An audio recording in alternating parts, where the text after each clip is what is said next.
perubahan ini merupakan langkah yang maju dan baik.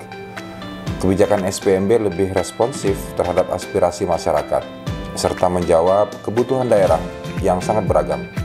Ini juga menjadi ruang untuk memfasilitasi potensi siswa secara lebih adil dan sesuai dengan karakteristik wilayah masing-masing. Kalau SPMB tahun 2025 ini tentu sekali lebih fleksibel, karena dia menentukan minimal di kuota itu, baik itu domisili,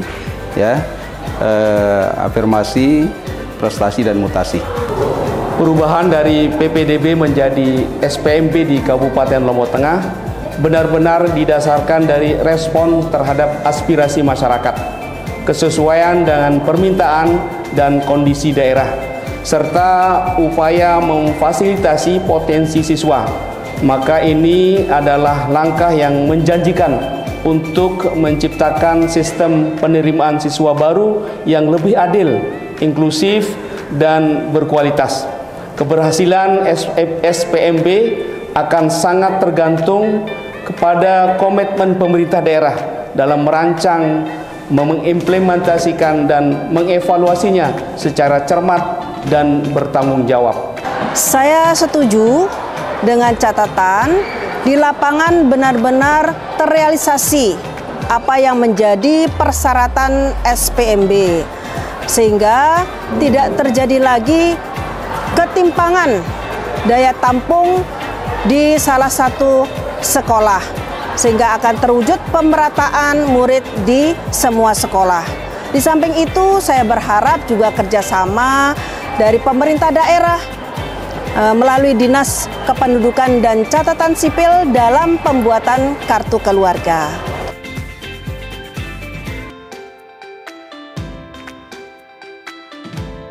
Dengan adanya SPMB, perencanaan dalam hal pembagian wilayah dan penentuan daya tampung menjadi lebih terarah. Kita bisa menyusun strategi yang lebih tepat berdasarkan kondisi real di lapangan, sehingga proses seleksi menjadi lebih efektif dan efisien. Yang dirasakan oleh teman-teman di dalam adalah bahwa dia lebih baik dari sisi perencanaan daya tampung, kemudian lebih fleksibel dalam menentukan jumlah rombal di masing-masing sekolah. Perubahan ke SPMB menuntut Dinas Pendidikan dan Kebudayaan Kabupaten Lombok Tengah untuk melakukan perencanaan yang lebih matang dan strategis dalam pembagian wilayah dan penentuan daya tampung. Perlu penyimbangan antara prinsip pemerataan akses berdasarkan domisili dengan memberikan kesempatan kepada siswa berprestasi dari keluarga kurang mampu. Keberhasilan SPMB akan sangat bergantung pada sosialisasi yang efektif, penetapan regulasi yang jelas di tingkat daerah, dan sistem seleksi yang transparan dan akuntabilitas. Dampaknya jelas akan terjadi pemerataan murid di semua sekolah. Jadi sudah tidak ada lagi sekolah yang tidak mendapatkan pembagian murid.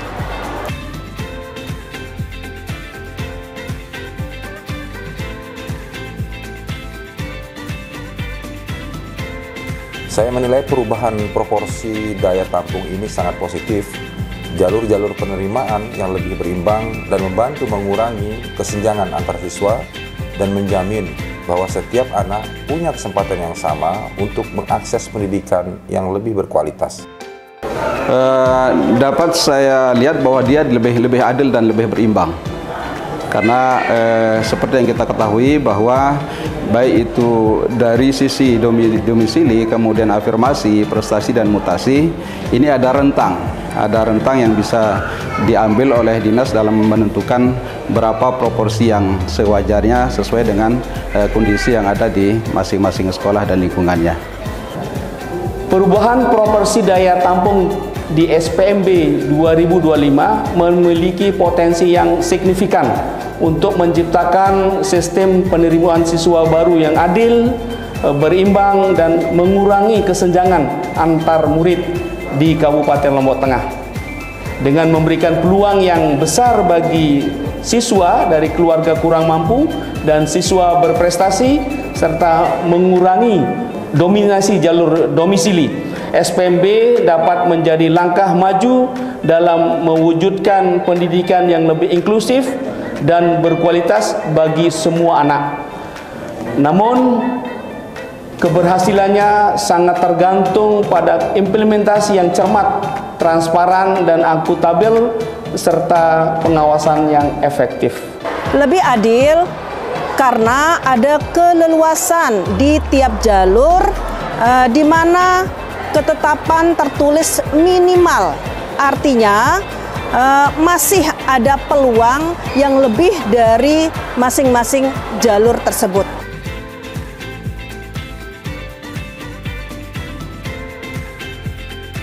Kami sudah mulai melakukan berbagai persiapan, mulai dari koordinasi lintas sektor, pemetaan daya tampung, pembagian wilayah zonasi, penyusunan teknis, hingga pembentukan tim panitia pelaksana.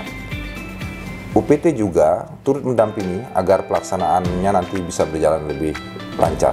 Alhamdulillah, setelah turun Permendik Dasman nomor 3 tahun 2025, kami di Dinas Pendidikan dan Kebudayaan Kabupaten Lombok Barat sudah menyelenggarakan rakor, rapat koordinasi awal terkait dengan pelaksanaan persiapan SPMB.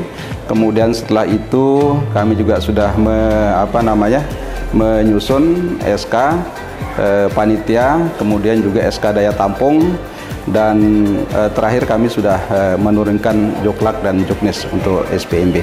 Dan terakhir nanti ada sosialisasi kepada seluruh sekolah terkait dengan SPMB tahun 2025. Secara keseluruhan, persiapan pelaksanaan SPMB tahun 2025 di Kabupaten Lombok Tengah telah berjalan dengan baik dan berada pada jalur yang tepat. Kami telah melakukan koordinasi yang intensif, mengumpulkan dan menganalisis daya tampung, kemudian menyusun draft pembagian wilayah dan juknis, membentuk tim panitia, dan merencanakan mekanisme pendampingan. Kami di sekolah ini mempersiapkan melalui rapat koordinasi, utamanya mengawali dengan menganalisis kebutuhan guru, kemudian kami melihat daya tampung siswa lewat Dapodik, dan juga kami menunggu analisis siswa dari Dinas Pendidikan Kota Mataram.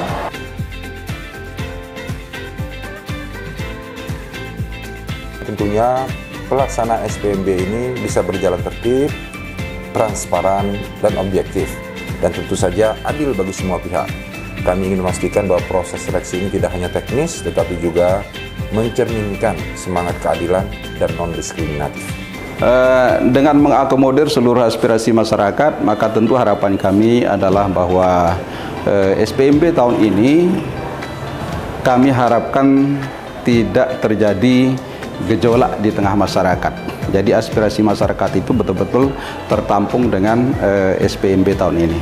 Harapan dari diberlakukannya SPMB tahun 2025 yang pertama adalah tentu terwujudnya sistem penerimaan yang lebih adil dan merata. Kemudian yang kedua dapat meningkatnya pengakuan dan aspirasi terhadap potensi siswa.